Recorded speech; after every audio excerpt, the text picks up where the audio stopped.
Hey everybody, it's Paul from Screenwriting Scribe. Hey, today I would like to talk to you about The Creator. I just got done seeing that. It's the new Gareth Edwards movie, and there's three things we can take away from that as screenwriters right now that I'd like to just talk about real briefly today. Just to give you a brief plot synopsis for The Creator. Basically, there is so AI and humans are at war right now.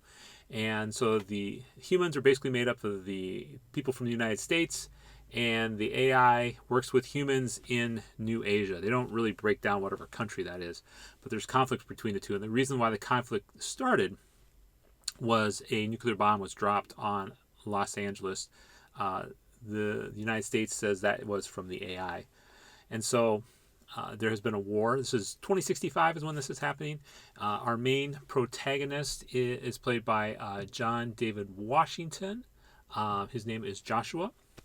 And he is in undercover. And he's trying to find the creator of the AI and is trying to find that for the United States.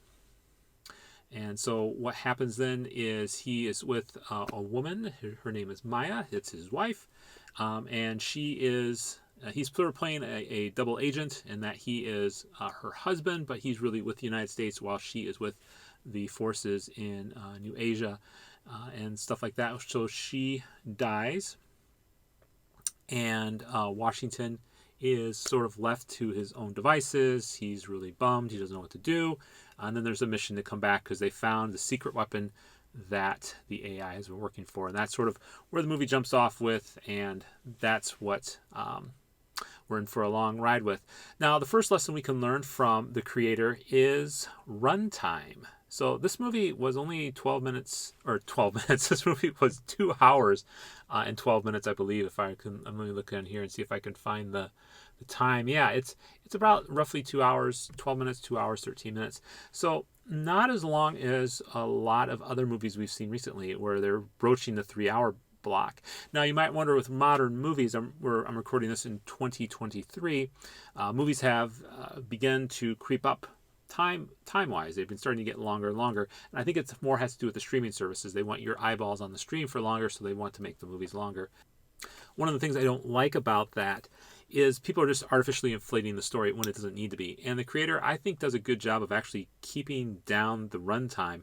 It tells the story as in as much time as it needs to take, but it doesn't go over length. Now, I know there's some critics who disagree with me. They think that the third act has been added on to a little bit more.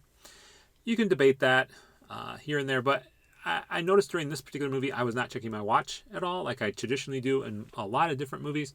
Actually, the only time I was wondering what time it was because I was like, well, aren't we getting to the end of the movie? How are they going to wrap this up in the next 15, 20 minutes or whatever the case may be? So as you think about it as a screenwriter, you need to tell your story in my opinion, in order to have a good, tight story, tell it in as just as many pages as you need, but don't go over.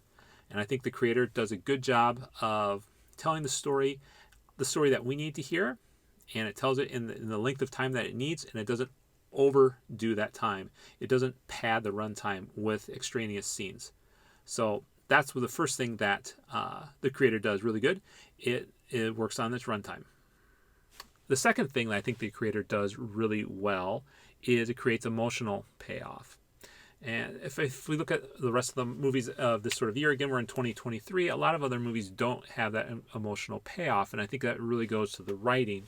In order to have that emotional payoff, we have to feel connected to the characters. We need to see them as three-dimensional beings. We need to want to be in that journey with them. And I think the way that The Creator does it is, at the end of the day, the story really revolves around a man trying to find his wife and trying to have that last-minute connection that at the beginning of the movie they didn't have. And at the end of the movie, he's so desperately trying to seek that. So the whole movie is this sort of setup and payoff where we want to see this as the audience. We want to see him have this conversation with his wife at the end. And at the end we have it. We have that emotional payoff. And the actress who plays Alfie is just phenomenal. I mean, you don't always get really good children actors, and she was really good. And she has just a couple of lines in there, And the way that those lines came off on screen were very powerful. Gave me a couple of emotional moments as well too. And so I think that's good. So how in your screenplay are you going to create an emotion? It's not just like, if you think of Star Wars, just stealing the plans for the Death Star. I mean, that's a plot point, but what's the overall emotional goal? What is that emotion that your main character is going through that you can show us, the audience, and have us participate in that emotion that we ourselves know and can feel at times? So I think that is important as well to try to do as writers. Try to write with emotion, that people can feel the emotion of the characters. They're dragged through the story with them. And my third one is how to write an antagonist. So the antagonist for this film, let me scroll down to it, was Colonel Howe, played by Allison Janney. I probably mispronounced the last name. What I really enjoyed about her character was she wasn't this villain based on just empty threats. You could understand her motivation.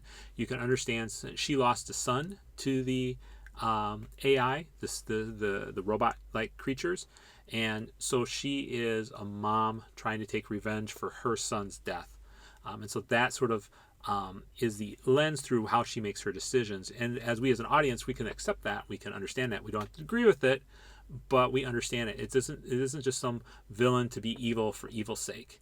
And so I liked a lot of this movie and story because the characters were given more a three-dimensional background.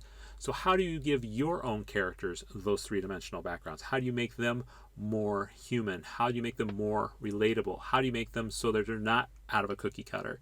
And I think those are another big lesson we can learn as screenwriters doing this. How do you make your villain's motivation such that when a person or an audience looks at them, they can sympathize with them? They can say, oh yeah, I understand that. I don't have to agree with that. I understand where they're coming from. They feel more relatable. They feel more real. So those were 3 ways that I think the creator helps us as screenwriters deepen our craft. So what did you think about the creator? Did you like it as a movie? Did you not like it? What do you think of my points? Is there anything else that you can glean from creator that would help you in your own screenwriting journey? Well, until the next video, write well and live well.